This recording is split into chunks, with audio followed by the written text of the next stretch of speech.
a few items on the agenda. The first one is mine, so I'll be turning over the gavel to Senator Howe, and then we will go an overview of DPS and DLA. So with that, I'm going to turn over the gavel to Senator Howe.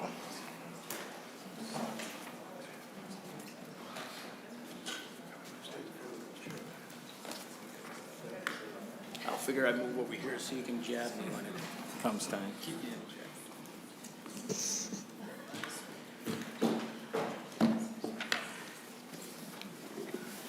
So Senator Jasinski, your Senate File 75 is before the committee. Thank you, Mr. Chair and members. So this is a bill that we heard last year for those of you who are on the Transportation Committee.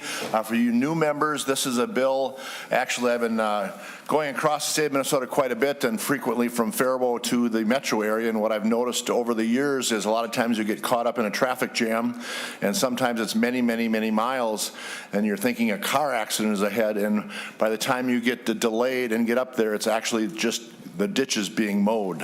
So frustrating to see traffic held up that much. So through some discussions with a few people I've met over the years, there was discussion, there is technology of an autonomous mower that would actually be programmed. It would be like a robot and would actually mow the ditches. We tried this last year as a bill. It almost made it to the finish line, but did not. So this year I'm going to once again try. I have a couple testifiers to talk about the technology of what's out there and what could be done. So with that, I would like to turn it over to them, and then I do have an amendment when we're done. I was just going to say, why don't we take care of the amendment first, Okay, and then we can we'll do go that. to the testifier. So members, I'd like to offer the A1 amendment. And the A1 amendment's an author's amendment? That is an author's amendment, Mr. Chair. And I can explain it.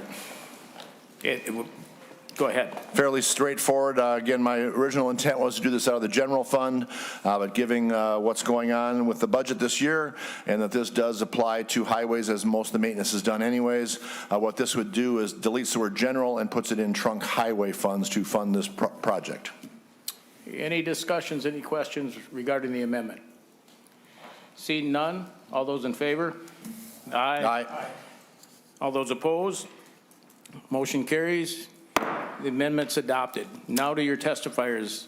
Thank you, Mr. Chair. I'll turn it over to them, and I believe Mr. Johnson would like to start, and then, correct, both Mr. Johnson, so whichever one wants to start off, go ahead. If you'd please state your name and who you represent, then go ahead and proceed with your testimony.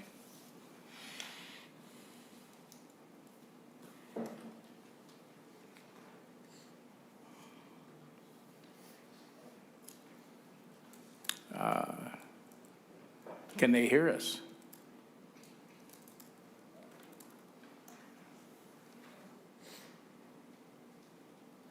They cannot hear us, it looks like. They can't hear us.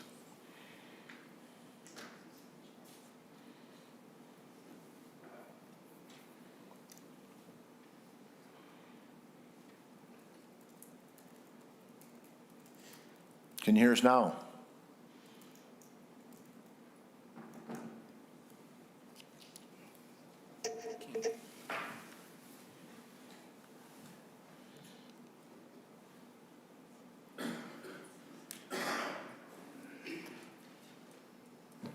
We have people scrambling trying to fix this.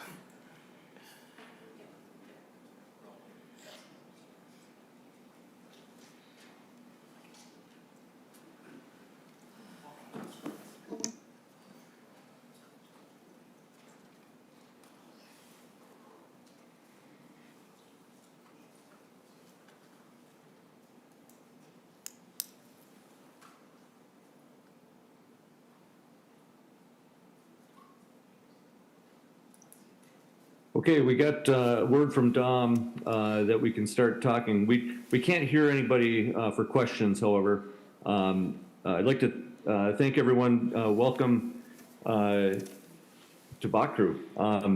Senators and staff, good afternoon. I'd like to thank Senator Jasinski for allowing us to discuss the potential for semi-autonomous or autonomous mowing or vegetation management for our state highways.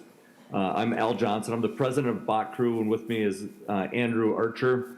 He's our CEO and chief roboticist. We're a Duluth-based company, and we build fully autonomous or semi-autonomous construction robots. My name's Al Johnson. I think I said that earlier. We cater to the solar construction industry and found that with our technology, we had a parallel fit with autonomous or semi-autonomous vegetation management. Dom, if you'd like to share your screen, you can kind of see what we're talking about here.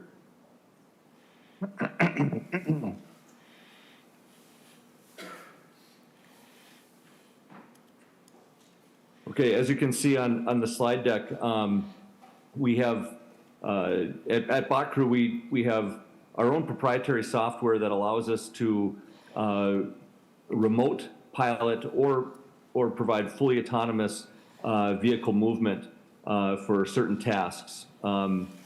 This can be done from a remote piloting standpoint anywhere in the world, or if you'd like to stand next to the machine, we can walk along with the mower, or in fact even operate it without any satellite support up to 96 kilometers away. It's done on a handheld device that has a screen that provides streaming 4K video, or in the event of fully autonomous, we program it to we can interface with either CAD software or geo-referenced through like satellite imagery or even drone imagery. And Andrew, maybe you want to take over some of the tech that occurs with that. Sure, I can talk a bit about that. Like, you know, the goal of our robots is really making a workplace safer and, you know, tough hazardous jobs, primarily construction, like Al said. And so one of the areas this shines, especially in the application of highway mowing, is those are very dangerous jobs along the active highway. You know, for collisions and whatnot. And so kind of where our piloting technology shines is you can really have a piloting center where your staff are in a remote, safe location. And that allows them to monitor robots while they're in autonomous mode and switch back and forth between a piloted mode where you have an operator in control, like say there's something, you know, the robot doesn't like, where it needs to do, you know, human intervention for navigation, to the switch back to autonomous where they can pick up some of the tasks. And it really gets those people out of those dangerous environments. So that's kind of the goal of the piloting. Yeah. I can go to the next slide. Just to talk about some of the runtime, these are diesel machines that have a 23-gallon diesel fuel tank that allows them to run for greater than 48 hours straight without needing refueling. So to put things into perspective, if we were to start that robot in Duluth and drive to Minneapolis on the I-35 corridor, it could go from Duluth to Minneapolis, back to Duluth, to Minneapolis, back to Duluth, in roughly 44 hours, and then we would need to refuel it. The tech is pretty amazing. The fully autonomous versions have LiDAR, which allows, I don't know if you're familiar with LiDAR, it's laser radar that looks out about 80 meters, and it allows us to create a computer image of what's in front of the machine, in addition to 18 cameras that can be placed around the machine that allows for full 360 viewing. In the event that let's just say it's mowing and it comes across something in the ditch like a bumper or an obstruction, you would have two options. The machine would stop and notify the operator that, hey, there's something in my way. Would you like to identify it? It could send a picture, and that way it would alert one of the DOT crews that, hey, there's an obstruction, whether it's debris or part of a guardrail that had been misplaced, or we can program it to just autonomously plan a different path around the obstruction and continue on mowing. You can go to the next slide.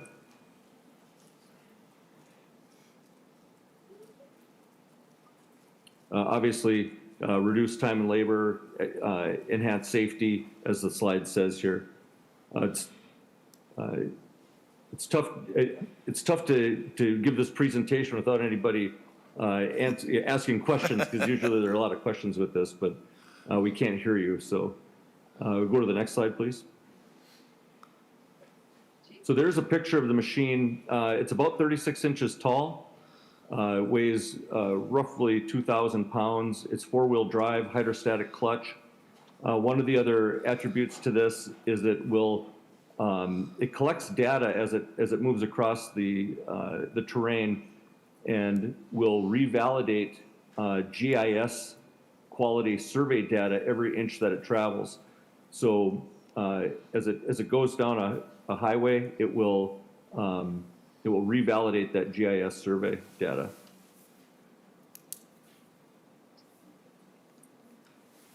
And this is some video of the machine working on one of the solar farms that we were at recently.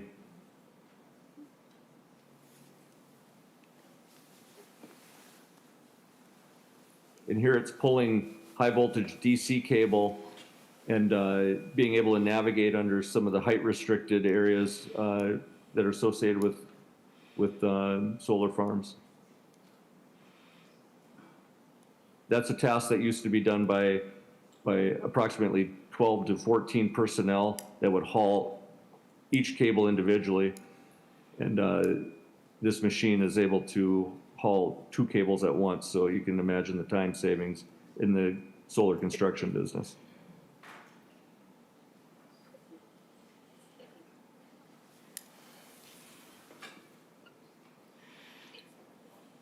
Does anybody have any questions at all? I don't know how we're going to answer questions here, Dom.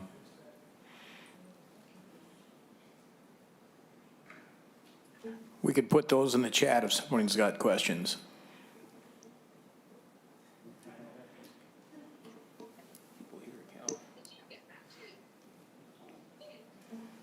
Senator Barr.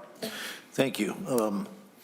It is a little challenging to ask the question, but is this designed to do like around guardrails and bridge culverts and not do all of the mowing? Is this like, think of it like when you're doing cutting the grass in your yard, you've got a little push mower to do like around the edges, and then you might have a big rider to do the other 75 acres you're cutting, or half a yard or whatever.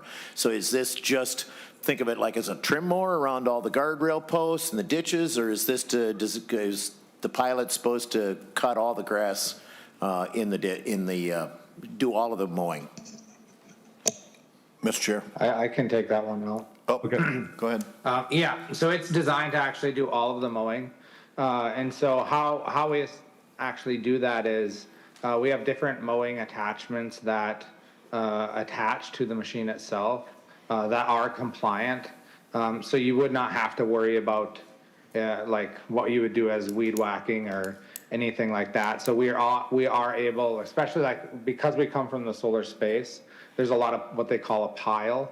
It's very similar to the guardrails and the fencing that actually is along highways.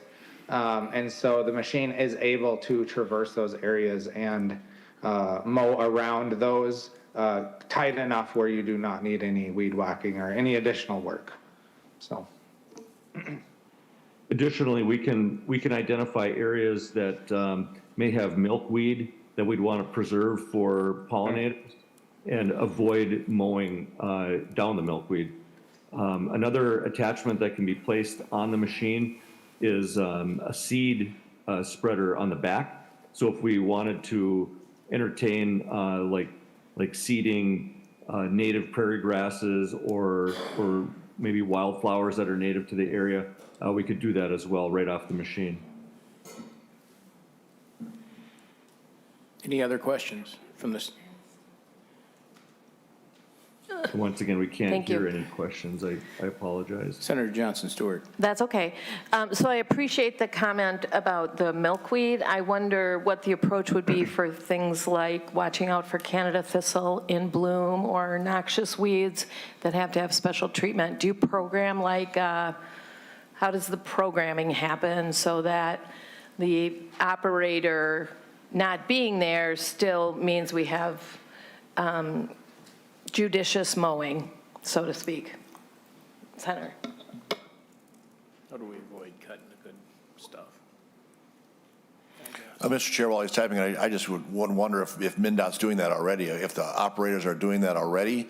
I don't know if they do that currently, what they're looking for, if they're just mowing, but again, it can be programmed and there's cameras and I think it can default to anything. And again, the technology is very new, so. To ensure judicious mowing without the operator. Yes, the path planning that's done is basically done by AI and how the machine is taught. There's another question too. So you could run it without an operator or with an operator. It's completely up to in this case DOT how you'd want to run that. What would the approach be for thistle in bloom or other plant types that we don't want to cut? That would be, Andrew, would the cameras could recognize those types of plants? Yeah, so I can take this one. Actually, I'll add to the mowing. So with the mowing, how it gets laid out is essentially when we're discussing like highway operations for planning, is we would go off, like Al said previously, like GIS data or mapping or whatnot to build those path plans. But in like MnDOT, the ideal case is where you have, your operators in their safe location, whether, they could actually be back at a headquarters, right? They don't even need to actually be near the mowing operations themselves. And they could monitor mini robots, right? Whether they're in autonomous mode or not, or piloted mode, and a hybrid of that, because sometimes you would want it in autonomous mode or pilot, right? So that gets them out of that dangerous scenario. It doesn't, I know jobs are sensitive when it's discussed about robotics, right? So the goal isn't necessarily eliminate jobs. It's making a safer work environment, while creating better efficiencies, right? With the approach for thistle and bloom and other plant types, we actually can do that through vision inferencing. And so we can identify the different types of plants and grasses, and then we can actually even go to as far as if it was wanted, where we could actually mark out those locations as the robots traverse the area. So you could actually generate like a map of where to expect those growths. So the other robots, not just the robot that went past there, would know about those growths as well. And then you can document it moving forward to the next year or whatnot to know that this area we should be expecting these types of blooms. So, Follow up, Senator? Yeah, so this sounds really good to me because I'm all about work zone safety. My question is, do you think you could program it to happen at night? And then we could take operators off the edge of the road to begin with, but then we could actually be mowing in the evening when we don't have as much traffic. Senator? Yeah, I can take that one. Yeah, definitely. And that's, that's the great thing about these robotic systems is we can now take advantage of those nighttime operations where there's much less traffic. And we also don't need to worry about someone being out there alone or having a series of chase vehicles next to them in a tractor, where they can be back at, a MnDOT headquarters. Yes, it would still maybe be a night shift or whatnot, where they're monitoring, maybe one person's monitoring 10 robots or something like that, all over the state, but they're in a safe situation and the robots are around less traffic, so there's less chance of injury all around. So, yeah. Seeing no further questions, is there anyone from the audience that would like to testify on this bill? Now we can hear everybody, and it's great, so. Should be Isn't that great? At the end, you can finally work. We figured that out with Senator Johnson Stewart's follow-up question, because we didn't get a chance to type it in and you started answering. So we kind of figured that out, that we finally got our communication problems solved. So Perfect. With that, Senator, we'll go back to Senator Jasinski.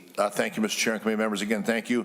Thanks to my testifiers. I wasn't able to get a hold of them until this morning, so it was a little bit last minute to get their testified, and they had a busy day here. But again, this is a pilot project, and so many of your questions you had are things that we can find out in this pilot project to see if it works. Again, I think it's all about traffic safety is the number one. I'm not looking to replace employees, because they can be deployed to do many, many things. We know our workforce issues here in the state. But again, my frustration is watching along the highways, and again, during the days, a lot of times it happens during rush hour, things like that. So this pilot project could get it done, so we could be doing it at night and saving a lot of people. So I look for your forward and would recommend passing Senate File 75 and be re-referred to Finance. With that, the Senator Jasinski moves the Senate File 75 be moved to Finance as amended. All those in favor, say aye. Aye. All those opposed, nay. Motion carries. Thank you, Mr. Chair. Bill's on its way to Finance.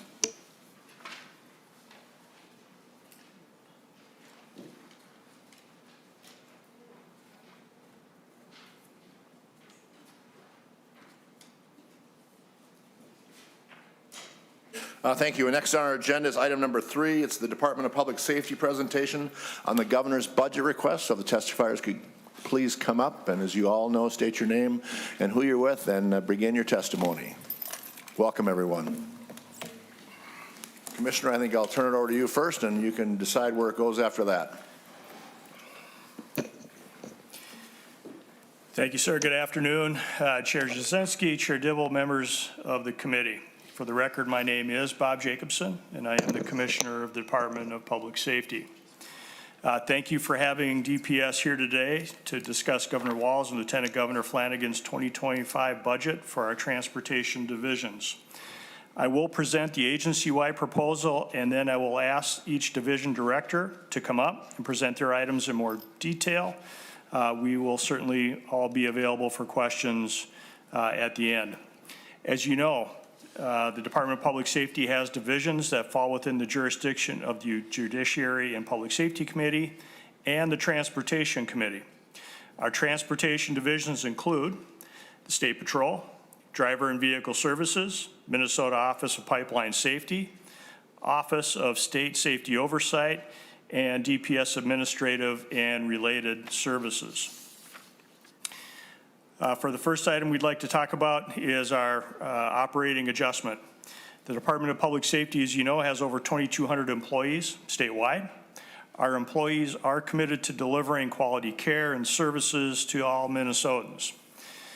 As with all businesses and government agencies, we are seeing an increase in the costs associated with maintaining current levels of services. Factors like employee salary and healthcare costs, rent, utilities, et cetera.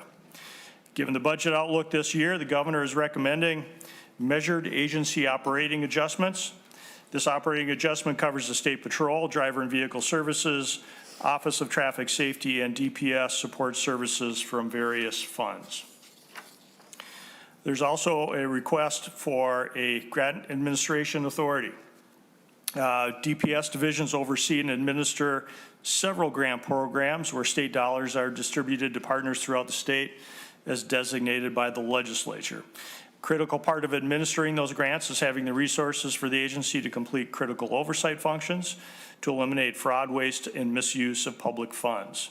Those can include things such as soliciting, reviewing, and selecting eligible applicants, executing grant agreements, monitoring grantees and programs, ensuring expenses are allowable and according to grant terms, ensuring timely financial and progress reporting, communicating expectations, and assessing risk, and ensuring compliance with state and federal requirements. It also includes providing training and support for grantees about those requirements. This proposal would protect grant fund investments by allowing the Department of Public Safety to use up to 5% of grant funds for non-competitive grants and up to 10% of grant funds for competitive grants to ensure stable and adequate funding for the cost to implement the controls that prevent fraud, waste, and misuse of tax dollars. And with that, I will turn it over to Colonel Bogoyevich, who can begin to talk about the State Patrol budget request. Colonel, go ahead. Good afternoon, chairs, members of the committee. I'm Christina Bogoyevich, and I have the honor of serving as the Colonel of the State Patrol. I have 3 proposals I'm going to talk about, the first being our State Patrol headquarters. As you're aware, we received $22.5 million last year for land acquisition and design for a metro workspace. Right now, we're working out of 6 antiquated offices throughout the metro. They include operational districts, investigations, our headquarters space, commercial vehicles, and our training and development. None of these spaces were meant to be in law enforcement buildings. They don't provide the security or the safety that are required in modern policing. And so our request is $48.5 million in 2026 and $48.5 million in 2027 to complete that build. Thank you, Colonel. One question I have just at that point, again, last year I remember the 22.5 and that came out of trunk highway funds. We kind of all agreed to that, but I think back then or last year what we were kind of told was when this comes forward, the actual construction was going to come out of general funds like, such as bonding. Who made the choice to change that from general funds over to trunk highway funds? So for me as the Colonel, it's up to me just to say how important it is to our agency to move this forward with support through the commissioners and the governor's office. Thank you, Colonel. But again, so we all agree that the importance is there, but who actually made the decision to shift it from a general fund to trunk highway funds? Was that decision made by the governor, or where did that come from to shift that? Because I believe last year or the year before we were told that this was not going to come out of trunk highway funds. Mr. Chair, I appreciate the question. I don't know how to answer that right now. Again, we talked about the importance of the building and the ability for me to address it at any opportunity. So where that decision point was made, I'm not sure. Thank you. Senator Dibble. Thank you, Mr. Chair. I just wanted to make sure I heard the report from Colonel Bogoyevich correctly. We're looking at $48.5 million in each of 26 and 27 for almost $100 million out of the trunk highway fund. Is that, did I hear that correctly? Mr. Chair, you are correct. Great. And just to be clear, that would be a quote cash appropriation from the trunk highway fund. We wouldn't be bonding against the trunk highway fund for this purpose. Mr. Chair, you are correct, yes. Great, thank you. Anyone else? Okay, continue. The second proposal we're bringing forward is a recruitment proposal. It is $1 million in fiscal year 2026 and $1 million in fiscal year 2027, moving into 28 and 29 with a $10 million request. Fiscal year 2026 and 27 would be for recruitment, advertisement, marketing. Right now we are down 91 positions in the State Patrol. We have an academy going right now with 42 in it, which still leaves us approximately 50 troopers short. And as we look forward to the next 4 years, we have 100 known retirements. And so that is about a quarter of our workforce. And those are the known people that will be leaving. We know we always lose some intermittently every year. And so we're trying to get ahead of that.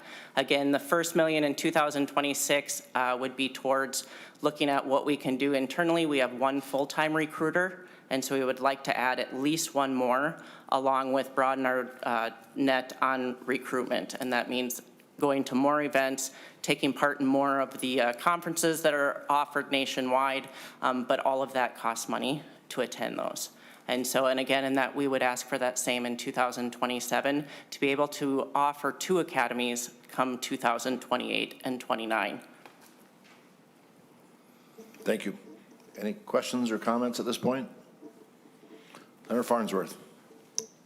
Thank you, Mr. Chair, and I want to apologize about any questions that I ask for the next few weeks because I'm new to this committee, so I don't know anything. The 1.045 million, is that new dollars or is that the total budget and that's just an increase from the previous year. That would be, oh, sorry, Mr. Colonel, go Chair. Senator, that would be new dollars to put towards marketing, advertisement, and recruitment. Senator Farnsworth. Thank you, Mr. Chair. So that would, I just want to make sure I have my notes here. So that was to add at least one more recruiter and to pay for associated costs. And then the 10 million following that is to add another class. Did I hear that correctly? Colonel.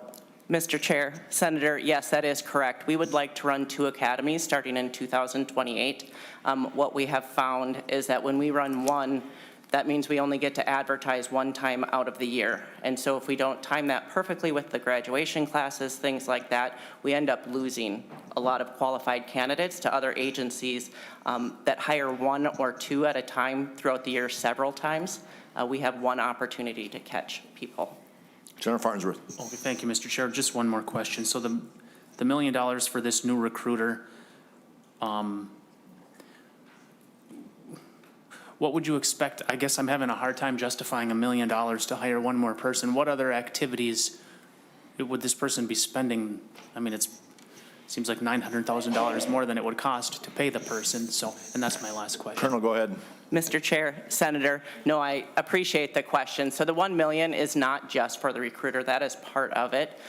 We take part in many recruitment events throughout the state of Minnesota, to include high school events, things like that. However, some of these events cost money to even put a table up to do recruitment, and we would also like to go nationwide, not just within the state. When we've looked at other state agencies that have had success, it's from recruiting nationwide and not just within the state of Minnesota. And so we run our law enforcement training opportunity where we get into colleges to hire those who have any degree, a 2 or 4 year, not just law enforcement. And so by being able to go nationwide and travel and get in some of these events, also advertising is very expensive. You can look $10,000, $15,000 for a full page advertisement within a magazine. So just being able to do some things that we have not normally done, because again, every agency in the state of Minnesota is kind of fighting for the same candidates out there right now. Thank you. Senator Howe.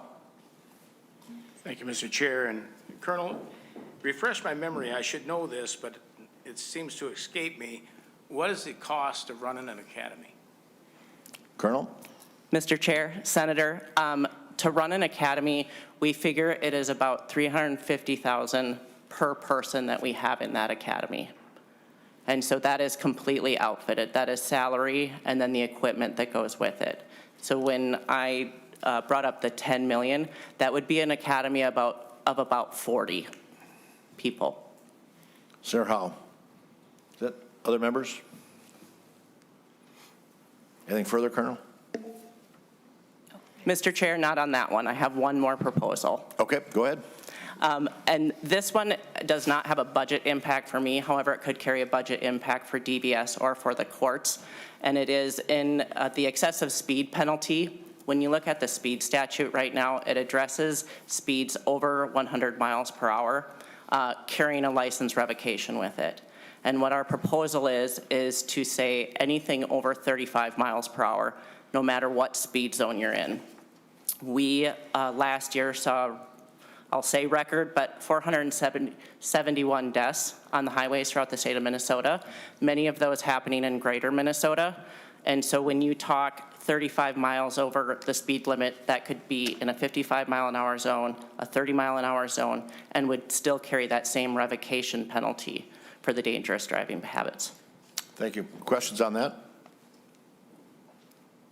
Senator Lang. Thank you, Mr. Chair. And Commissioner and Colonel, if you could just go into that a little bit further and exactly, is it just the 35 and then what kind of penalties are we talking about? Or if you covered that in the pamphlet already, I maybe missed it, but. Colonel? It would carry an additional penalty, so you would still receive the speed citations, but then you would get the additional penalty of a 6-month license revocation for anything over 35 miles per hour. Senator Lang? No, I think that's what I was looking for. Thanks. Thank you. Other members, any questions? Thank you. Next part of the presentation, please. Mr. Chair, members, thank you for having me today. My name is Mike Hansen. I have the privilege of serving as the Director for the Department of Public Safety's Office of Traffic Safety. I have two items of interest to the committee to present today.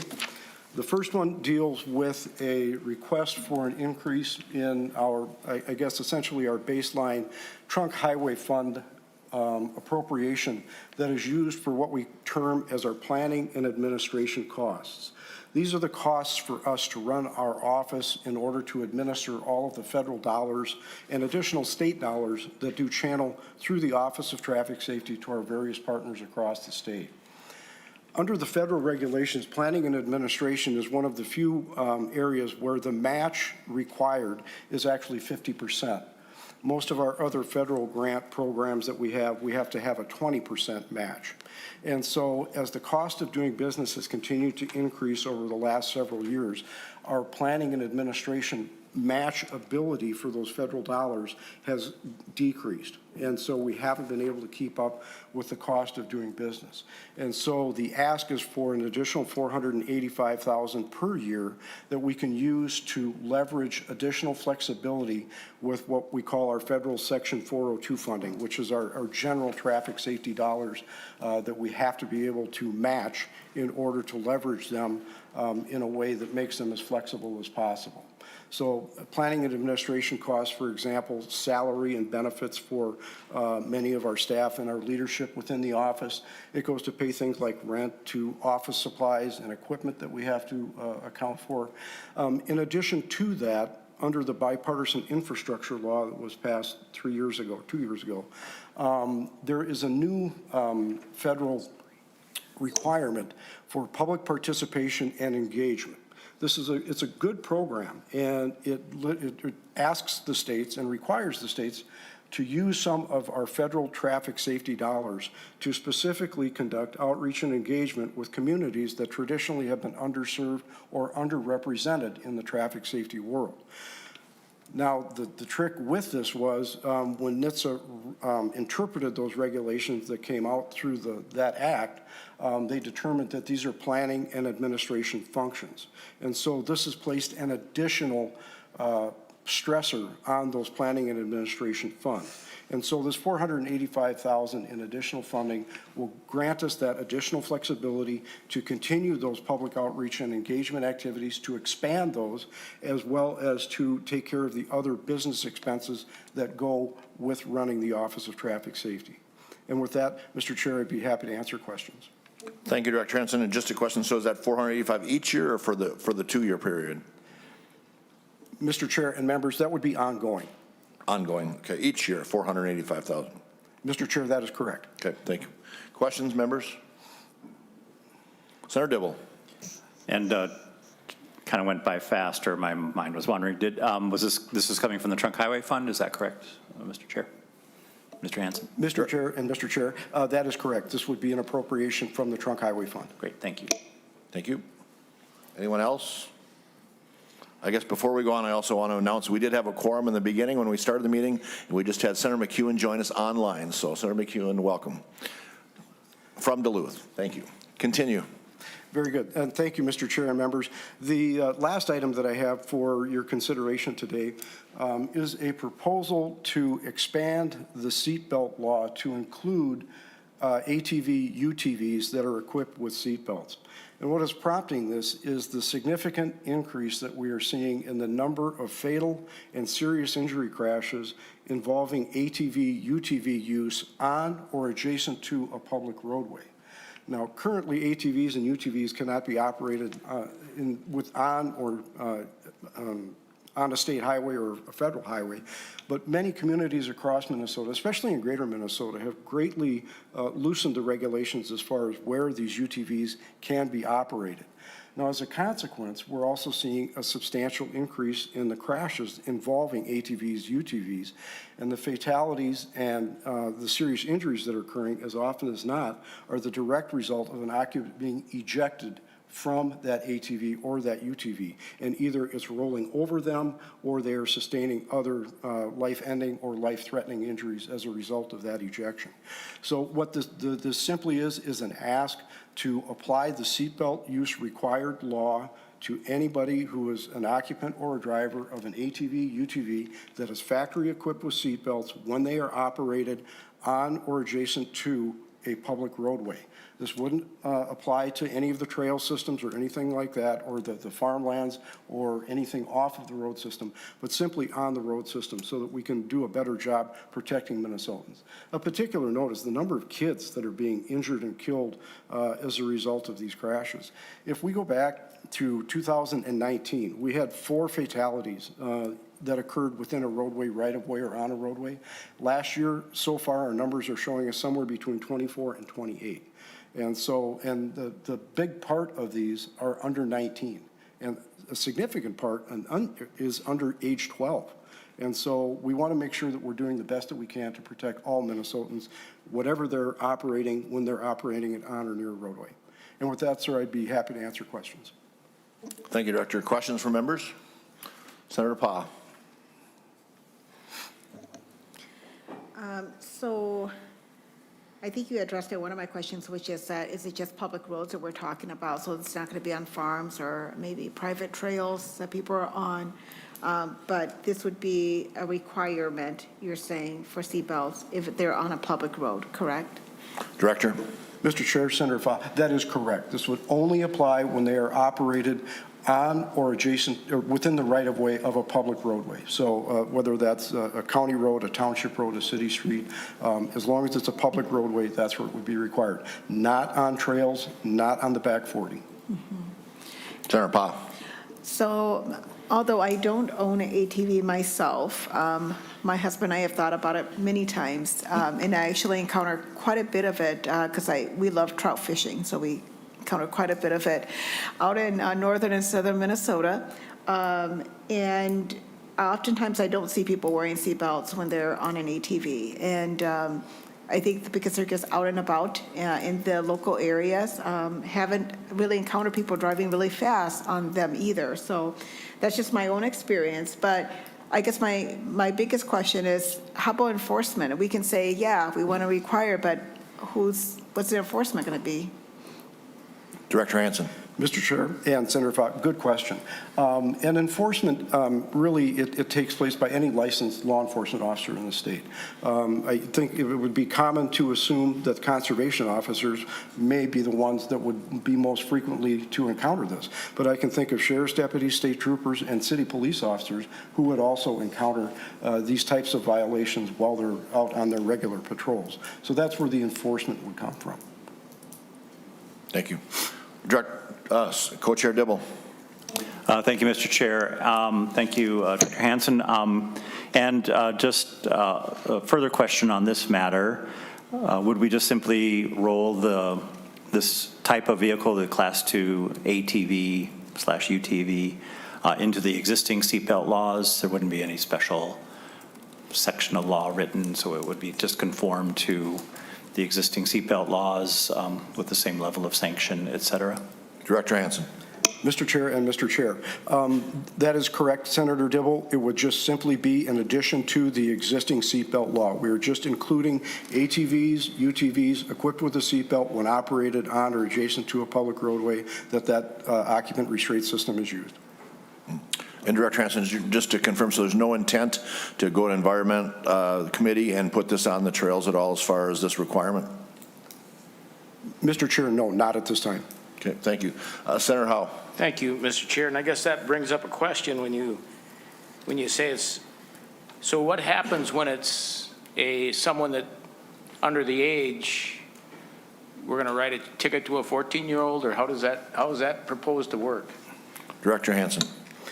Mr. Chair, Senator Howe, a valid question. And again, it would be handled like any traffic violation. Say, you know, a peace officer were to stop somebody driving a pickup truck at age 13 or 14. The enforcement action taken by the trooper, officer, or deputy would be up to their discretion. Whether they choose to enforce the regulations requiring either a training certificate to operate the ATV, UTV, or a license requirement to operate that particular vehicle. It would be up to the officer to use the tool that they deem most appropriate for the circumstances. Any other questions? Senator Carlson. Thank you, Mr. Chair. I really don't understand what the classifications are. What's a Class 2? Does that have passenger accommodations? And also, when we talk about the standard seatbelt rules, does this require an over-the-shoulder belt as well? Director Hansen. Mr. Chair, Senator Carlson, a good question. And again, without getting too technical into the DNR language for Class 1 and Class 2 ATVs, what Class 2 is referring to is what everybody would probably commonly refer to as a side-by-side. And so, you can ride 2 or even 3 abreast in it. Most of the newer models, and, going back 5 to 7 years, when they have a seatbelt, it is a lap and shoulder belt. But again, we would defer to officer discretion. The belt that the ATV, UTV is equipped with would be the one that needed to be used. So if it only had a lap belt because it's an older model, then that would be the one that would be acceptable. Much like if I'm driving, a 1965 Chevy Bel Air, that only had a lap belt too. And so that would fit the definition of a properly worn seat belt. Senator Carlson, follow up or no? Yes, Mr. Chair, one question when you talk about the 1965 Chevrolet. Is there any retrofit that is going to be a part of this where you have to go back and put seatbelts in a 1 or 2 year old ATV? Director Hansen. Mr. Chair and Senator Carlson, no, there is not a provision that would require any type of retrofitting or any type of modification to an existing machine. This simply applies to those that are factory equipped with that seatbelt. Okay, Senator Lang. Thank you, Mr. Chair. And I hate to open this can of worms, but I think there's a lot more to this. There needs to be more of a comprehensive package than just saying we need to apply the seatbelt laws to ATVs because there are Class 1 ATVs that have seatbelts. There are other Class 2 ATVs that do not. So there's a bunch of extenuating circumstances when it comes to ATV because there's so many different models and it's hard to follow.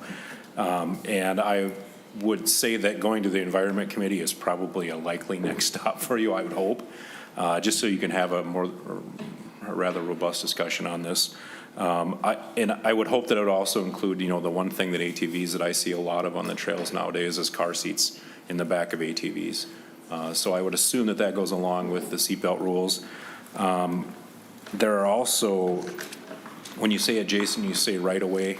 I think we need to be careful exactly what we're talking about here because there's a lot of farm fields and farm roads that run right up to right of ways. So exactly what that means and how it goes into law and it goes into the DNR handbook. So all the consumers and all those folks buying those ATVs know exactly what the rules are.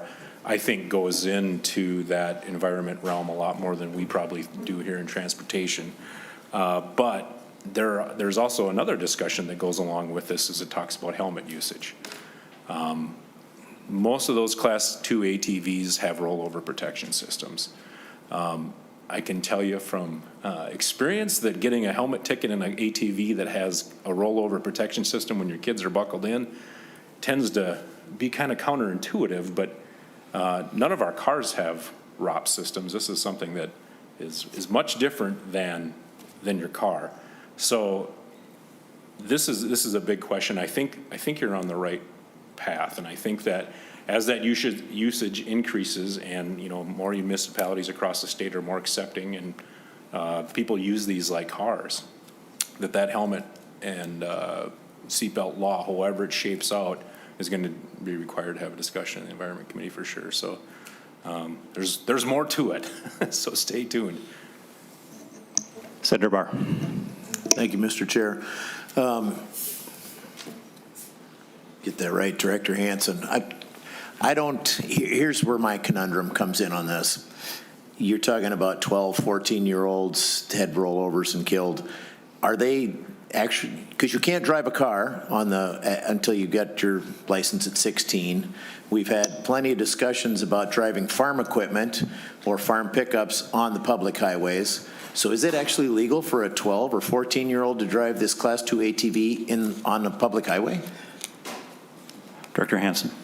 Mr. Chair, Senator Barr, I believe there are probably some circumstances where if it was actual ag-related work or farm-related work, that may be an allowable behavior. But again, where the crashes are taking place is not necessarily related to those types of activities. Senator Barr. So, thank you, Mr. Chair. So maybe I misunderstood earlier when you were talking about 12 and 14-year-olds having crashes on the public right-of-way. If they're in the public right-of-way, don't they need to be licensed to be there? Director Hansen. Mr. Chair and Senator Barr, I believe that the DNR has a training requirement for them, and there are some restrictions as far as the size of the machine that a youthful operator can operate. Senator Barr. Last one. Thank you, Mr. Chair. So it seems to me we need more of a clarification between what's allowable and what's not just for the seatbelt requirement, but do you need a license for a size? Do you need an age requirement on there? Are you going to have to meet, if you're talking just the public right-of-way, are you going to have to meet all of the other requirements for any other vehicle operated in the public right-of-way prior to coming and addressing a seatbelt? I think that should be first, and then that the seatbelt would fall in right after that. Thank you, Mr. Chair. Thank you. Anyone else? Senator Dibble. Mr. Chair, if I could raise a separate subject. Sure. Go ahead, Mr. Chair. Director Hansen, hopefully you're already aware of my concern. I've communicated it to your leadership. We know that in July of this year, we'll be enacting, or the effective date allowing for motorcycle lane splitting and filtering will occur. And I'm just curious to know, I've heard that the agency has made no efforts towards the public education element of that needs to precede that new allowance, that new law. So I'm hoping that's not true or will soon not be true. If you could give us an update on the public education element of lane splitting and filtering before we get to July. Thank you. Thank you. Director Hansen, any response? Mr. Chair and Mr. Chair, Senator Dibble, the good news is we have been working on this. We've been doing a lot of research and background. We've been talking to other states about how they handled this rollout and what types of outreach and education worked for them. We've been working with the Motorcycle Safety Task Force to develop the messaging. We've been working with our media creative company and the buyer to start to set up what this campaign is going to look like. What we learned early on is that if we would have put too much information out last fall, by the time this spring got around, we wouldn't have the resources to get the message back out again. And as typically happens in the Minnesota winter, a lot of people forget about motorcycles and they would forget about that messaging. And so we have a very deliberate and very aggressive plan to start in early to mid-May with a wide-ranging public outreach and education campaign. And this will take the form of a press conference, of meeting with media from across the state to educate them, meeting with the rider groups across the state to educate them as far as what's going on, using the various social media platforms to get the message out. Again, basically putting the message on blast in the month or two before the law actually goes into effect is proven to be the most effective way to get that message out there. So we have a budget built, and every dollar of the $200,000 that was appropriated for this effort will go toward that effort. Thank you, Mr. Jensen. Follow-up, Chair Dibble. Thank you. Thank you, Mr. Chair and Director Hansen. Do we think the $200,000 is sufficient for the public education campaign that you just described and are envisioning? Director Hansen. Mr. Chair and Mr. Chair, Senator Dibble, it's an adequate amount. It's not going to allow us to do everything we would like to do. but also it gives us the opportunity to get the message out there in a meaningful way. Certainly, if we had more resources, we could get the message out maybe a little bit earlier and maybe a little bit wider earlier. But for what we're working with right now, it's an adequate amount for us to educate most Minnesotans on it. Thank you. Thank you. Mr. Chair, I'll make one final comment. Sure, Dibble, go ahead. So, Mr. Hanson, maybe we could spend a little bit of time in my office. I can understand better if you had a little bit more resource, what that might look like, and see if we can address that. So we'll set up a time to talk.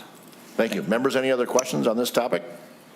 All right, then I believe we're going to move on to DPS Legislative Affairs. Ms. Gallagher. Oh, actually, Director Jean. Oh, okay, Director John. Okay, go ahead. Sorry. Wasn't on my list up here, so Good afternoon, chairs and members. My name is Pong Zhang, Director of the Driver and Vehicle Services Division. And I'm going to be talking about the provisions that are DVS related in the governor's budget proposal. The first of which is a proposal that would allow for DVS to compensate our full service providers, our deputy registrars, and our driver's license agents for certain transactions that they currently complete that don't have a filing fee associated. Generally, these deputy registrars, full service providers, or driver's license agents are compensated with filing fees that are set in statute. And so for transactions that either don't have a filing fee or we have specifically waived the filing fee, our business partners do these transactions at no cost. And so we are proposing that for certain transactions that we've identified where we can count and measure, we associate a certain fees to it and then compensate our business partners for the work that they are doing. These reimbursements will come out of the Driver and Vehicle Services operating account.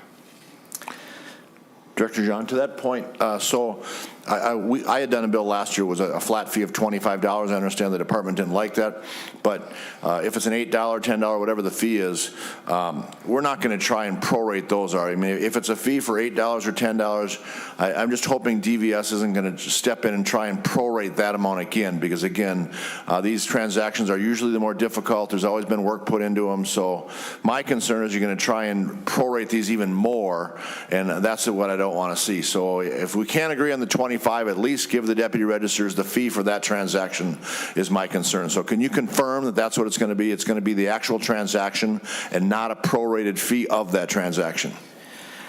Mr. Chair, the current proposal has a fee structure that has some scaling included in it.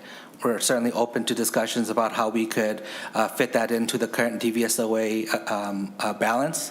Our considerations for the fee schedule that we propose is with the health of the account in mind as well. Okay. I still have concern about prorating those fees. I think it should be the fee for that transaction. Again, the time taken to figure out the prorating and do that, I think, is just cumbersome. We should use the straight fee of what that fee is. If it's an $8 or $10 or $15 fee, I understand you're against the 25. I can live with that. But further prorating that fee down to make an administrative headache, I think, is just not proper for what's going on. Again, we've had testifiers about how important these deputy registers are, and now to try and prorate a fee from $8 down to $2 or whatever it may be is just not there. I think we got to justify them for what the fee was and continue on. So I'm going to continue to push that this area because I just don't think it's fair to do that any further than what the actual standard fee is. So thank you. The next proposal that I'll be discussing is the rulemaking authority for the Ignition Interlock Device Program. This would authorize DVS to establish rules to regulate the certified device manufacturers and program participants. So the funding here would cover an additional staff member to manage the rulemaking process, and then the fees associated with rulemaking. Next slide, thanks. Questions on that, any members? Senator Nelson. Well, thank you, Mr. Chair. Just a brief question. Tell me about the additional staff person that's needed. Is that in DVS, or kind of give me some insight on that, please?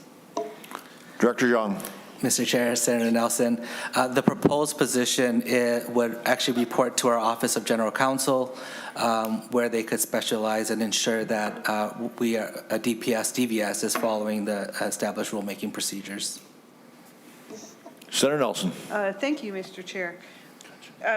You mean it's going to cost $457,000 in 1 year and $133,000 in the next year just for counsel on the rulemaking authority? I thought we already have a pretty set out stringent rulemaking authority. I must be missing something here. Kind of fill me in on why there would be this extra cost for an extra employee in this rulemaking authority piece. Director Zhang.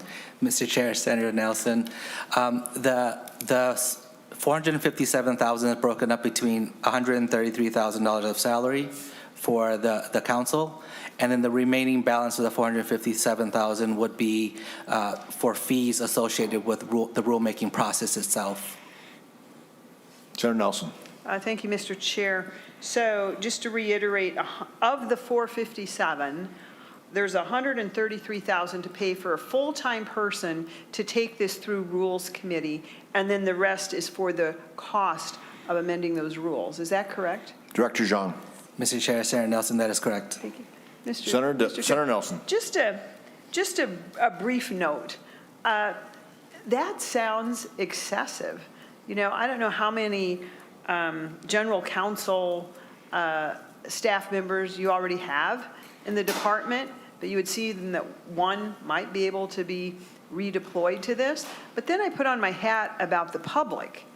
And I think the public, how in the world is this public supposed to go through these type of rulemaking processes, because it's not legislative, it's rulemaking where there isn't really an elected person representing folks. How is the public supposed to go through something that requires $133,000 salaried general counsel person to take through just this one thing? I think that's more of a, you don't have to respond, but I would just say that's just more of a comment about, I think, the problem with the rulemaking process in general and how it really blocks out public engagement. So I just want to register that as a concern. Director Zhang, any comments on that? Mr. Chair, Senator Nelson, certainly the options available to establish this regulation currently available to us, we see the clearest path forward is rulemaking. I do understand the concerns you've raised, and part of our rulemaking process is to ensure that there's an opportunity for public comment. I think that's what that's the piece where it allows the public to participate. Understandably, it is a complex area of law, and understand your concern. Okay, Chair Dibble and then Senator Howe. Thank you, Mr. Chair. I had a variation on the concerns that Senator Nelson has raised. First, just to clarify, would this person be paid for from the driver and vehicle services account funds? Director Zhang. Mr. Chair, Senator Dibble, that is the request, is to pay for it out of the DVSOA. Great, thank Chair you. Dibble. Thank you, Mr. Chair. And then I see one particular rulemaking effort, one particular rulemaking project, but it sounds like we're bringing on a new staff person on a permanent basis. Do we anticipate that this person will be working on future rulemaking efforts? Director Zhang. Mr. Chair, Senator Dibble, yes, that is our anticipation. The Ignition Interlock Device Program is a large and extensive program. There are changes and requests that come pretty consistently to the program, and so having that ongoing support for rulemaking is critical. Chair Dibble. Mr. Chair, thank you. Well, I want to be sure about that, because if we're bringing someone on at this expense for one particular project that has a beginning and an end, I know that other agencies can either use from within their own staff or borrow expertise from other agencies, or even make use of the Attorney General. And I'm reminded, of course, that just in the last biennium, we authorized the expansion of of staffing at Department of Public Safety by a factor of like 40 or 50, not counting the driver's license examiners, but just at the home office at HQ, at the international headquarters of DPS, like 40 or 50 or even 60 additional staff members, so a complement of that many. So it was a lot, I remember.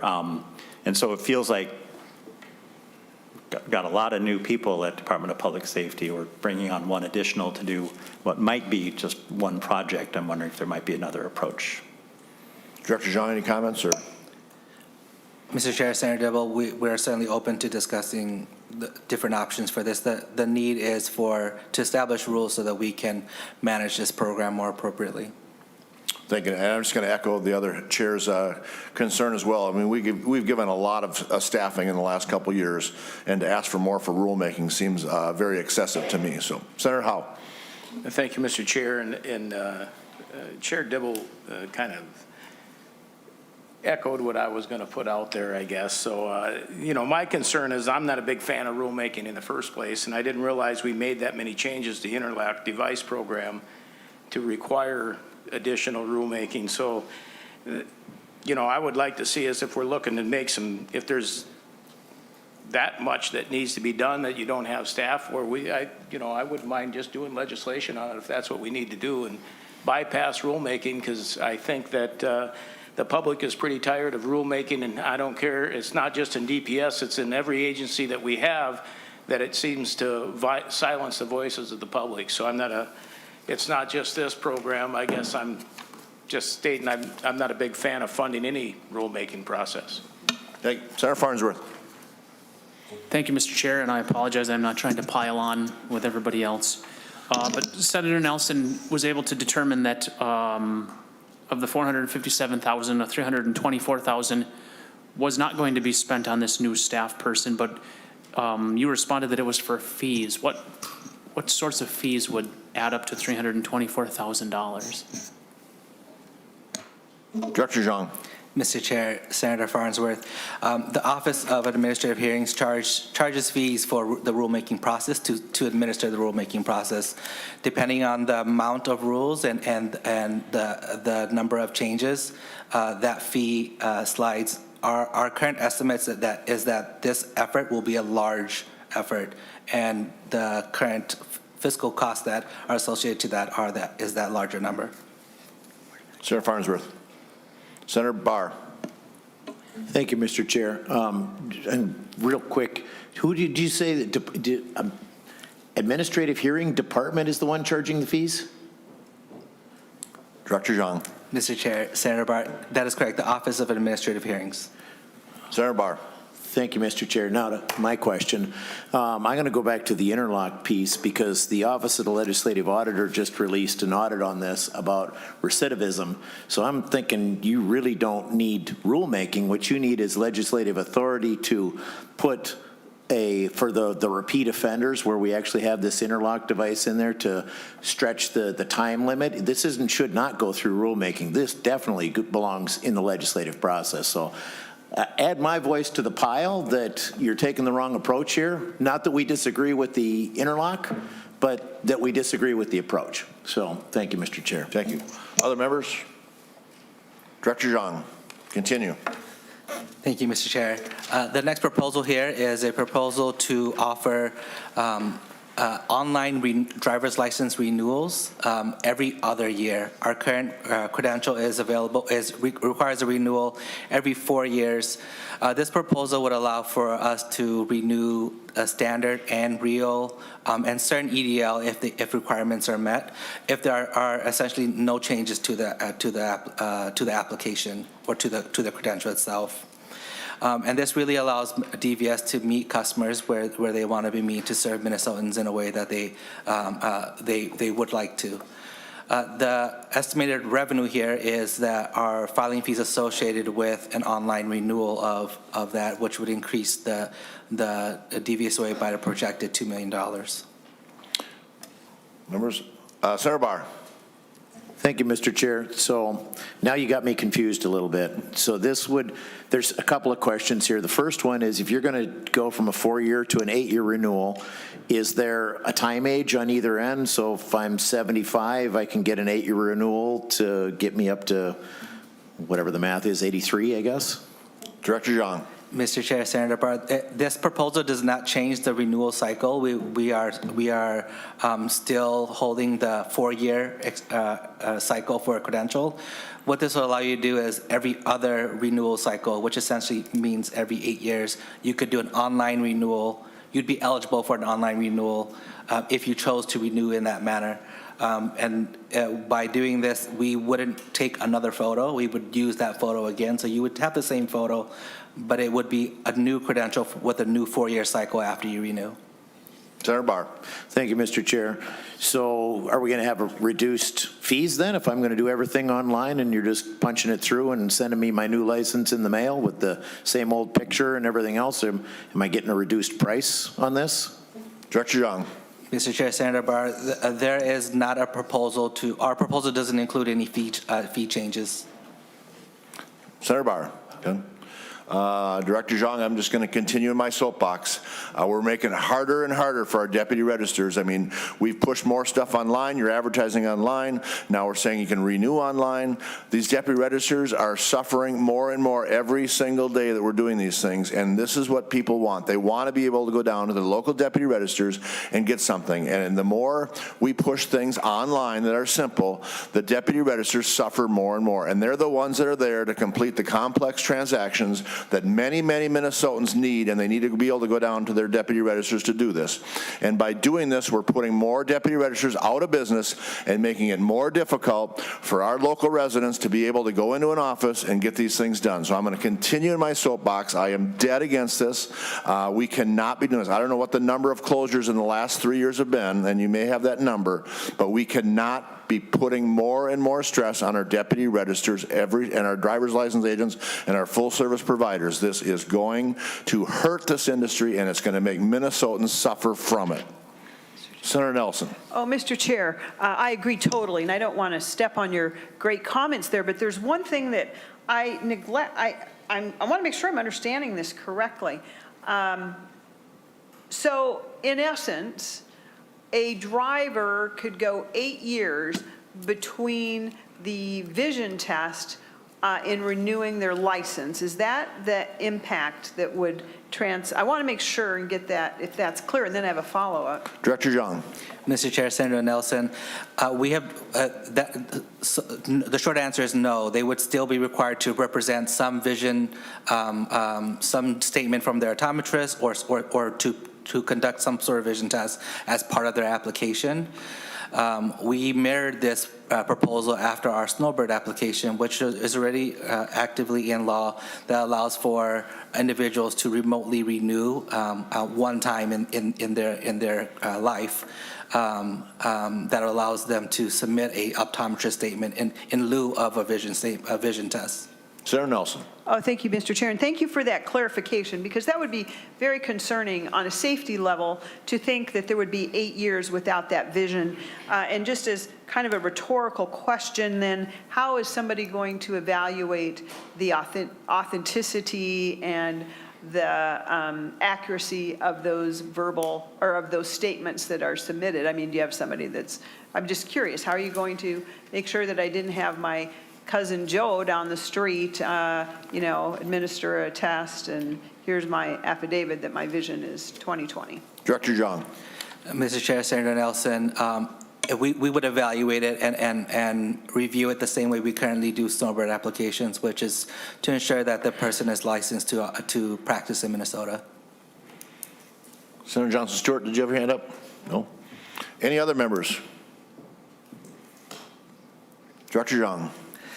Thank you, Mr. Chair. The next proposal here is to expand or to extend the commercial learner's permit expiration. The current expiration is 6 months. That gives somebody who just passed their, or obtained their commercial learner's permit to test and receive their commercial driver's license. This would move it to 12 months, which aligns with federal standards. It also gives our testers a little bit more time, or our CLP holders a little bit more time to get to a road test. Thank you. Commissioner Barr, or I'm sorry, Senator Barr. Thank you, Mr. Chair. We found something we agree on. I have driven a commercial vehicle for well over 30 years, and the fact that you could get out of truck driver training school in a matter of a few weeks and start in, say, April, and 6 months later you've got full license, but you've never driven in snow. I see more accidents in that first winter than anything else. So the fact that you're going to go a full calendar year so you make sure you have all of the seasons covered is something I agree with. But my question would be, so my commercial, my CDL, so I can get an 8-year renewal on my CDL now then? I can just send you in a copy of my annual, because I got to have a DOT physical where they check the eyes, so I can just send you a copy of my latest DOT physical, and you can shoot me my CDL right back in the mail in the next week then, right? Director Zhang. Mr. Chair, Senator Barr, CDLs would be eligible for the online renewal, assuming that the credential, nothing on the credential has changed, the address remains the same, and it would be the same provisioned license that's already provided to the customer. That customer would be eligible for an online renewal under the online driver's license renewal proposal. Okay. Members, any other questions? If not, I believe that concludes your testimony, I believe, Director Zhang. Are you going to continue? Oh, you're going to continue on. Go ahead. Mr. Chair, the fun continues. The next proposal I have for you is to replace license plates at the time of the vehicle transfer. This really would essentially mandate the buyer to title the vehicle timely. And this really is to avoid vehicles that don't get registered correctly in the system after a sale. The revenue associated with it would be associated to the plate exchange that would be required at the sale of every vehicle, or the exchange of a title of every vehicle. Senator Pa, and then Senator Barr. What is the current rate for plate replacement now? I think I remember it was maybe, I don't know, in the teens or something like that? Director Zhang. Mr. Chair, Senator Pa, the current renewal cycle, or the current replacement cycle is 7 years on a passenger plate. Okay. Senator Pa. Thank you, Chair. What do people do with the plates that they currently have? I mean, we're requiring replacement of plates. I'm worried that we're going to have a ton of waste or a lot of plates that now are going to go to waste, or is there a recycling program we're thinking for these plates, and what happens to the tabs? Then does that mean that we have to renew the tabs at the time that we also get new plates, or does that mean that, how does that play out with the tabs? Or maybe I'm reading this wrong. Director Zhang. Mr. Chair, Senator Pa, so we encourage all Minnesotans when they replace their plates at the time of renewal, or if they just choose to replace, like we've seen with blackout plates, folks have just upgraded, or not upgraded, I should clarify, they've changed their plates. We encourage Minnesotans to recycle those plates, and if you don't have access to recycling, all of our offices and business partner offices, our deputy registrar offices, can take those plates for recycling. To your second question about what happens with the registration, the sticker, the proposal would be that we would prorate that next cycle. So if you already have, say, you have 7 months left on that renewal cycle, that when you replace that plate, the renewal cycles remain the same. Okay. Thank Senator you, Pa. Chair. Good. I'm done. Thank you. Well, Senator Barr, were you next? Go ahead. Thank you, Mr. Chair. So you got me in a real can of worms with this one, license plates. So I don't understand, first off, why we switched to the new flat sticker on a piece of aluminum license plate. That they say supposedly it's cheaper, but I'll give you an example. So in a commercial vehicle, the plate, I own the plate. It doesn't go with the vehicle. So I move it as I traded vehicles. I keep the plate. The last plate that I bought, I had 2.3 million miles on that license plate. So tell me how that's less cost effective to have one plate that lasts for years and millions of miles as opposed to replacing one every 7 years that the sticker, the aluminum is coming off, the little metal plates coming off the backing. Dr. Zhang. Mr. Chair, Senator Barr, this proposal would only apply to passenger plates. And the sheeting that's used today is an industry practice, a best practice. We have worked with our commercial partners and trying to understand why commercial vehicles are seeing plate degradation, and we continue to work with Midcore, who produces the plates, and the vendor 3M to further study that. Senator Barr. Thank you, Mr. Chair. Well, it might be best practices for government, but it's not best practices for the people that are actually using the license plate. You know, when you stamp it out, it's there. You can still read it even when the thing's not going to peel off and fly away. I've had trailer plates that have just, once they went to that sticker plate, I went through 2 of those where they peeled off, and I'm still running the same plate on the tractor on the front that's getting sandblasted every winter from all the sand and gravel and salt that's on the highways running back and forth across Wyoming and the Dakotas and whatnot. And I don't see how that is best practices other than it's easier for the government to do as opposed to stamping a plate that goes with the individual. And the other one that I think we should actually consider is instead of the plate being assigned to the vehicle, the plate should be assigned to the driver. And you can move it as you trade and keep the same plate as you go along. So if you got a vanity plate, you could actually keep the thing from one cycle to the next as you move from vehicle to vehicle. It works fine in a commercial vehicle that I own my plate and I can move it from vehicle to vehicle. I don't see why it wouldn't work the same way for passenger vehicles. Thank you, Mr. Chair. Thank you, Senator Barr. And that kind of brought up mine as well. So what happens, can you explain what would happen on a vanity plate? That was my question. I think Senator Dibble has another question as well. I'll go there next. But so on a vanity plate, if I have a vanity plate and I transfer vehicles, what will happen with that plate? Do I have to get a new plate again with the same plate? So can you continue on with that discussion? Mr. Chair, this provision, or this proposal would not apply to vanity plates. Currently, vanity plates can be reassigned to different vehicles. That would still apply even with this proposal. Thank you. Chair Dibble. Thank you, Mr. Chair.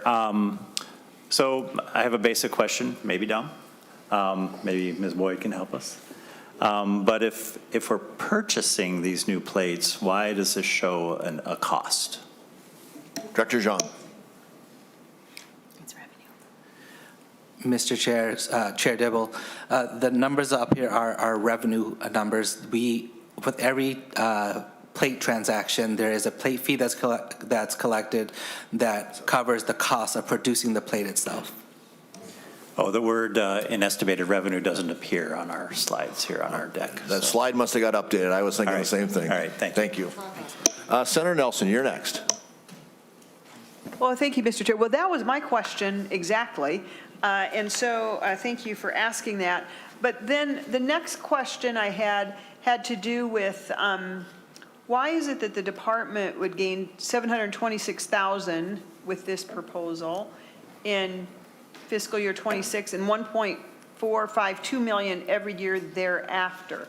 So is there a rate increase here somewhere? I mean, so the plates are being transferred from one car to the other, and so I don't understand where that additional cost, revenue to the department, but that would be cost to, we would think, drivers. Can you explain that to me? Director Zhang. Mr. Chair, Senator Nelson, the revenue represents an increase in the number of plates being requested. And so the proposal would be, well, the current state as it is today is when you sell a vehicle that already has a plate on it, the plate stays with the vehicle. And so there's no plate replacement at that time unless the new owner decided to replace the plate. And any Minnesotan can choose to replace the plate at any time. They don't have to wait for the 7-year cycle. And so as it is today, every 7 years, a passenger vehicle has a new plate assigned to it. In this proposal, we would require that the plate come off of the vehicle before it's transferred to the new owner. And so then it would require the new owner to title the vehicle. And that is the crux of the problem we're trying to solve is buyers who do not register the vehicle, don't register the title. And then you have things like tolls and parking tickets and fines that are associated with the previous owner and that plate. Senator Nelson. Thank you for that somewhat clarification. And I understand that is a good policy to have accurate plates with vehicles. And we've had some issues regarding inaccurate tolls. In fact, maybe you're one of the people I dealt with on that. But most of those are not passengers. Those mostly are commercial vehicles, at least what I'm seeing in my district. And so I don't know that this particular proposal would help in cutting down on those inaccurate tickets and toll citations. But I'm still not clear where the additional funding is coming to the department, because are you assuming that this additional funding is from people who don't have a car and they don't have a license plate on which they can transfer or, prorate the cost that they have remaining for the new license plate? Well, I just don't understand why there's an increase in the cost of plates going to the department. Explain that again to me, please. Director Zhang, and then we'll try and wrap this item up. So, Director Zhang. Mr. Chair, Senator Nelson, there are fees associated with this transaction under Minnesota law, and so every time we conduct this transaction, all the fees that are required under the law are applied, which includes a plate fee and a title fee. There are other fees associated with the plate itself, replacement. Thank you. And that totals the revenue. Thank you. Senator Lang. Thank you, Mr. Chair. So yeah, I think a bunch of my questions were getting answered as we went along here. And initially when I read through this on the preview sheet, I was in favor of it. But the more I think about this almost sounds like something there's got to be a better way. It's requiring customers to purchase a new vehicle. And I can think of several circumstances where you would not want to put a plate on a vehicle that you transfer the title on, whether it's farm use or it's a collector of some sort, or it's a classic car where you're not going to put it on the roadway. We all fill out that little green sheet at the bottom of a title when you sell a vehicle. There has to be a way that we could report that, or be required to. I don't know if maybe requiring isn't necessarily the right way to go about doing it, but let the DVS folks know that, hey, this car has been sold. Here's the person that purchased it. I wrote their name down on the title. Just because they haven't turned it in doesn't mean that I didn't. So I think maybe a little bit more of a check on the backside of that could do away with a lot of the problems that you as a department have been seeing. So, yeah, I don't really know as we get into this one. Okay, then we got two other items, so I'll let you continue on with those so we can move on to the examiner stations next. So, Director Zhang. Mr. Chair, thank you. The next proposal I have in front of you is our dealer plate changes, and there are several changes that are included in it.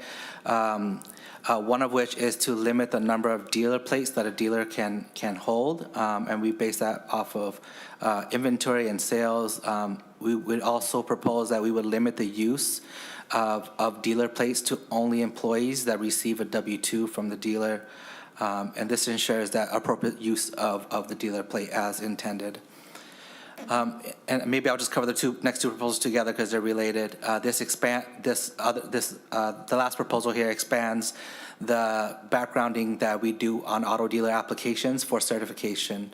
Right now, we only do a state check, and we propose under the law we only do a state check. We propose that we do a federal check, all 50 states, and as well as expanding for specific crimes. The look-back period from 10 years to all the way back to when that individual is 18. And with that, I'll stand for questions. Questions on that one? Okay.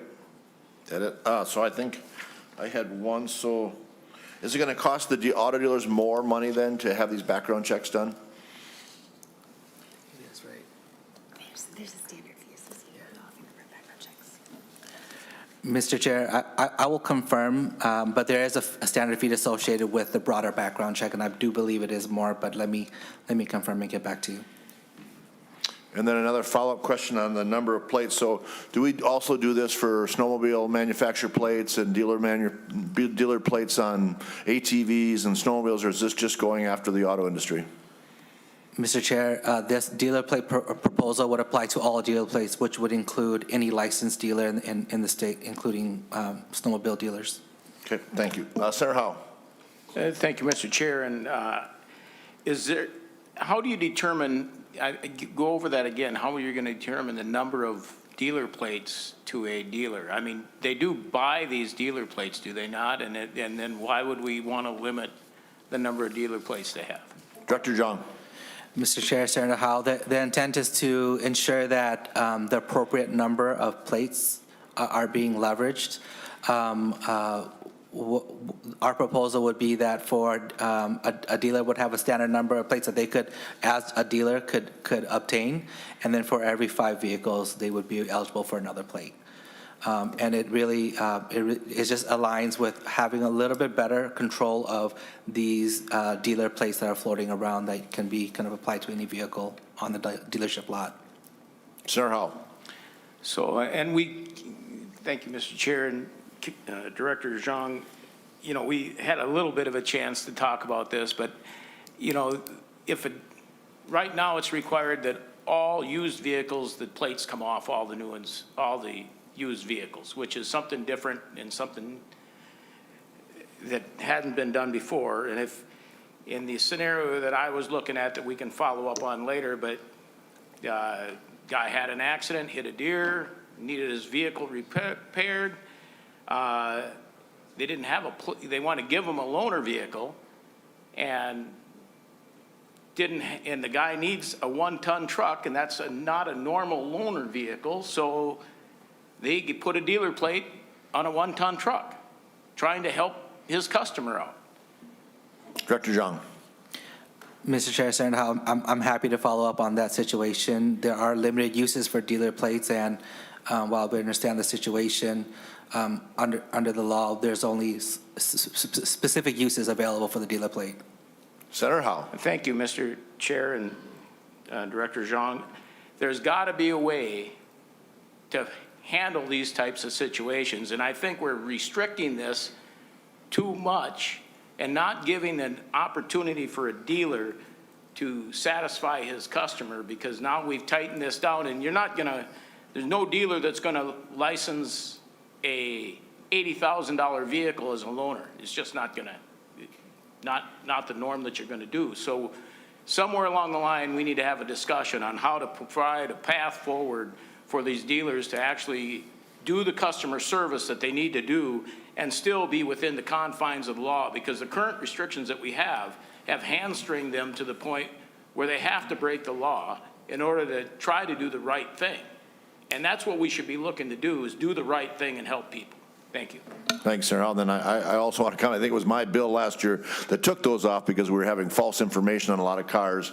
So that was part of the reason, but there should be a better way that we can expedite that. So I agree with you. So we need to work on that. And then one last question, Director Zhang, on that. So if I have an auto dealership that sells 300 cars a year, I have an auto dealership that sells 3,000 cars a year, are you going to base the number of plates, so that it affects it that way? So if you have a bigger dealership, they get more plates, and a smaller dealership gets smaller plates, or is it based on employees, or what's your thinking behind how those will be, I'll say rationed, but how those will be delivered? Mr. Chair, the proposal would be reflective of the based off of the inventory or sales of that dealership. And if you own multiple dealerships, they would apply separately. Each dealership has its own license. Thank you. Any other questions on this? Anything else you'd like to add? Okay, thank you very much. We'll move on to the next agenda item, I believe, or do we, Ms. Gallagher, anything you want to add, or we're going on to the other one? Okay, we're going to move on to the last item of our agenda today. We'll try and get through it rather quickly. I had a lot of questions. Thank you. A lot of discussion there, so lots of concerns over certain things. So the next one, item 4, is Department of Public Safety, a presentation on driver's license exam scheduling report. Thank you. Ms. Gallagher? Sorry, I'm just disconnected from the meeting here. I think my internet is... Here, it's coming back. I'll share the PowerPoint, and then I think Pong is going to present. There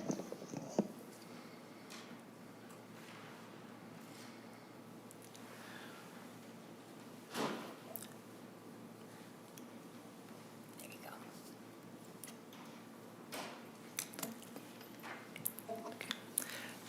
Mr. Chair and members of the committee, I'll be covering the legislative report on exam scheduling. Want to go next slide?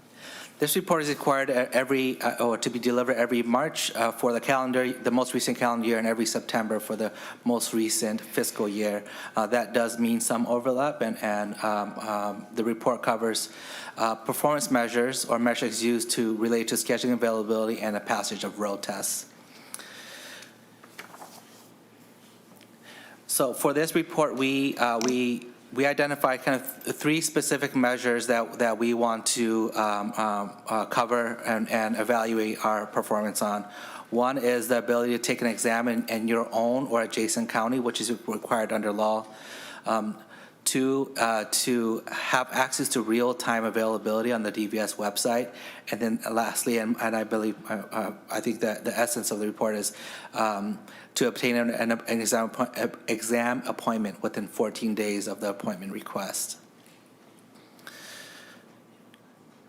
Next slide, please. It's not flipping.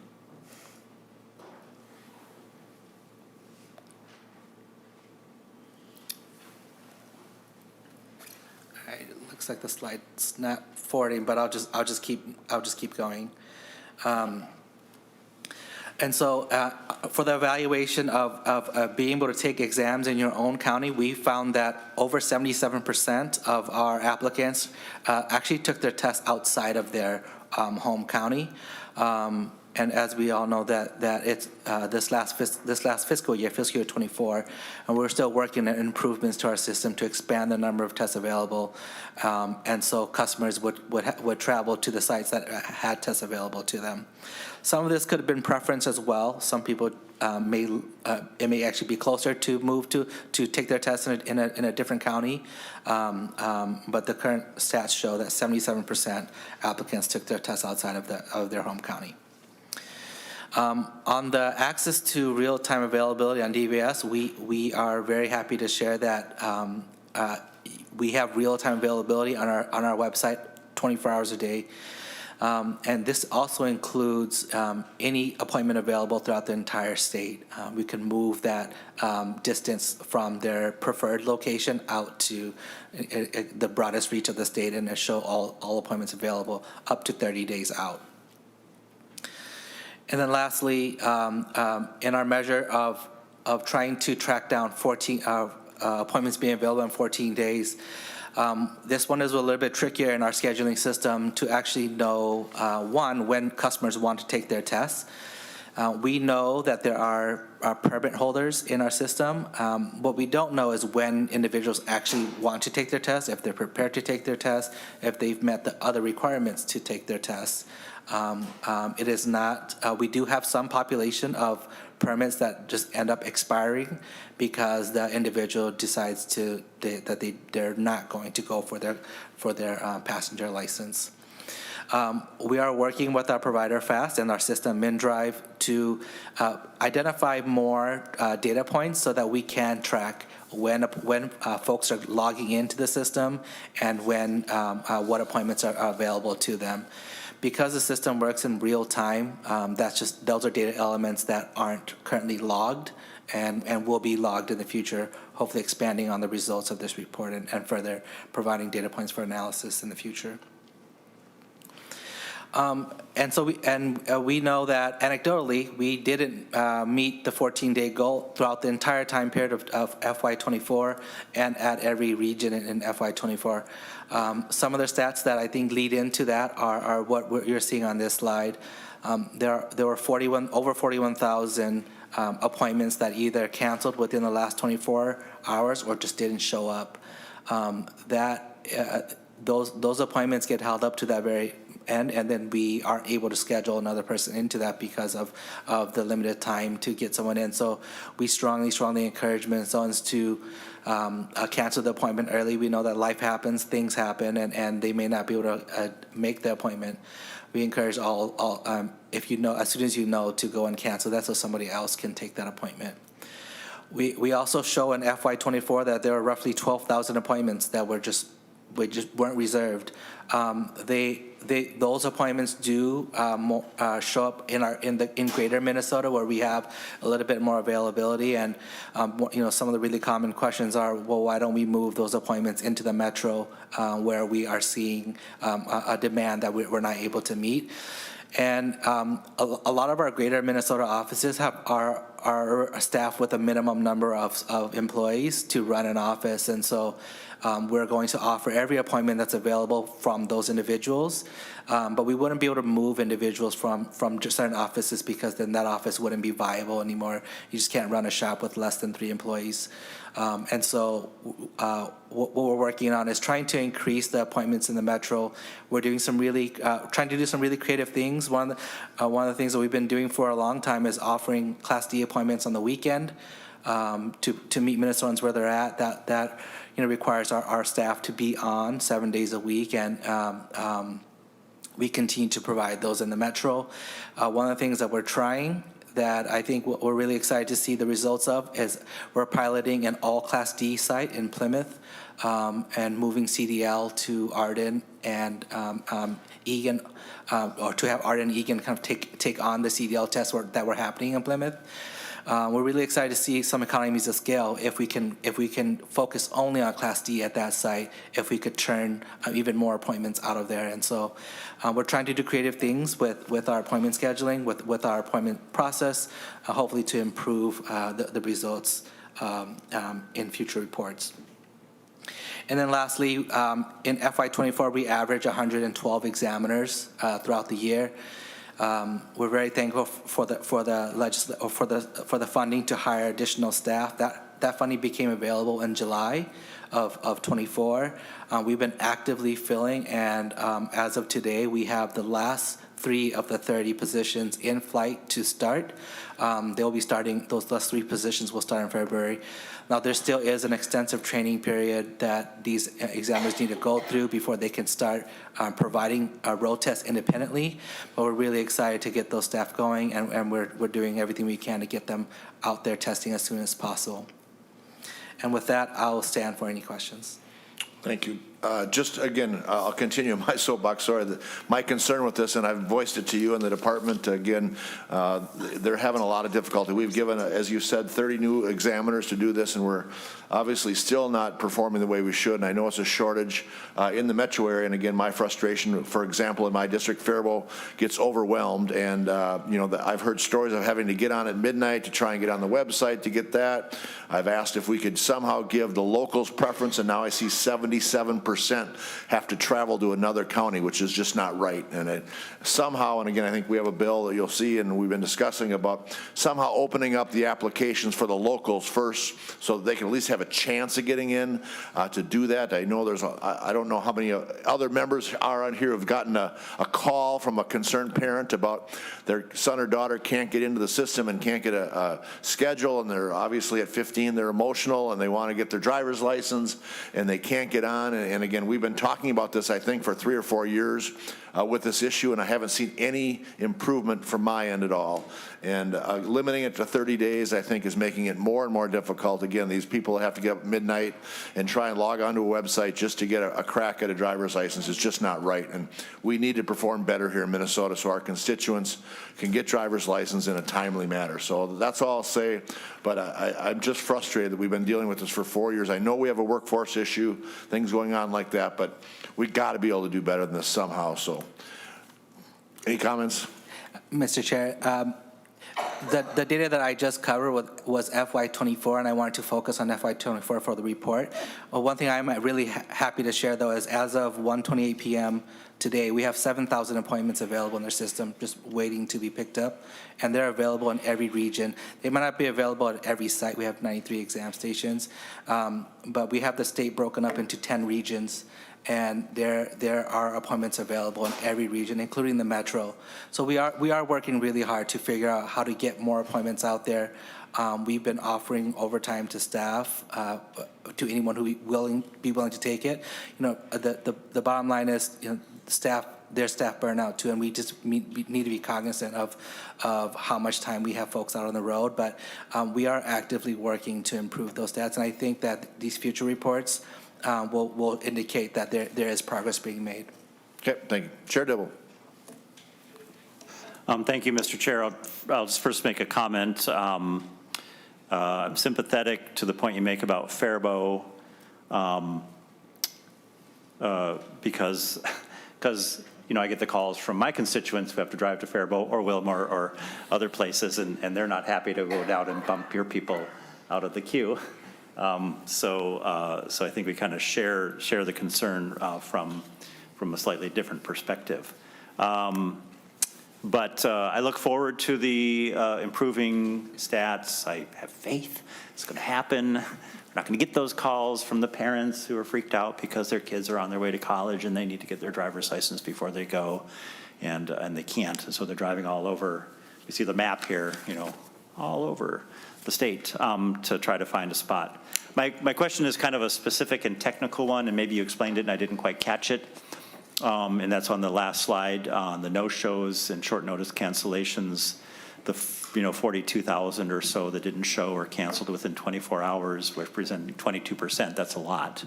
And I think we're going to talk about how we might drive that number down a little bit. But do we have an automated waiting list so that if that happens, someone can be notified right away who's in a queue waiting, who might be able to jump quickly and fill one of those spots? Because I assume that number is different than the 12,000 that just never got picked up at all.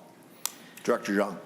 Mr. Chair Dibble, yes. So the answer is yes. We have a subscription system that would pick up not the no-shows, because the no-shows wouldn't clear up in our system, but if you canceled within 24 hours, the system does update live and the appointment becomes available in our system again. And we have the way that the subscription service works is that if you've signed up for that site and the appointments become available, every hour, at the top of the hour, we're sending notices out. Not to everyone on the subscription, because we want to give folks a chance to actually get in, but we start to cycle through our subscription list so that folks are getting alerts. And as far as the no-show rates, our hope is that, there's a no-show fee that's associated with these, and every one of these that cancels within less than 24 or no-showed will receive a $20 penalty when they make application. Our hope, though, is that no Minnesotan pays the fee that they cancel early, so that we can get that appointment back out and that we don't assess the fee. We do make lots of attempts to remind folks that their appointment's coming up and what they need to bring and to be prepared. And again, we just encourage Minnesotans to, as soon as they know they can't make an appointment, to cancel that appointment. Senator Dibble. Two thoughts. So I appreciate that last point of reminding folks. I just don't think there's enough reminding you can do. When I have a dentist appointment or a haircut appointment or an eye appointment, they harass me. Which is fine, because it's very likely to slip out of my mind. So just harass them, email, text, whatever it takes. Actually, they do both, and they make me respond, actually. Yes, I'm going to be there. And then, maybe, just a thought, for the no-shows, you have a rush line type system where folks can show up, take a risk, similar to the theater, where you can, for those last-minute no-shows to the theater, or people who turn back their tickets at the last possible second, they can jump in, or flying standby, I guess, is the other metaphor. Thanks. Thank you. Any other members, any questions? All right, thank you, Director, for going through that. Thank you, Ms. Gallagher. That ends the portion of today, but I think before we'll get a highlight of what's coming up on Wednesday, so I'll turn it over to Chair Dibble. Thank you, Mr. Chair. We are going to hear from the Metropolitan Council, the Metro Transit budget, and we might hear a report or two from them. There's 5 hanging out there, reports that they've submitted in the last year or the last few months. So for sure we'll hear their proposed budget, and we might hear 1 or 2 of their reports that we've been waiting for. Thank you. Thank you, Mr. Chair. With that, there being no further items on the agenda. And again, thank you for our audience for staying with us the entire time. Great testimony. And with that, the Senate Transportation Committee is adjourned.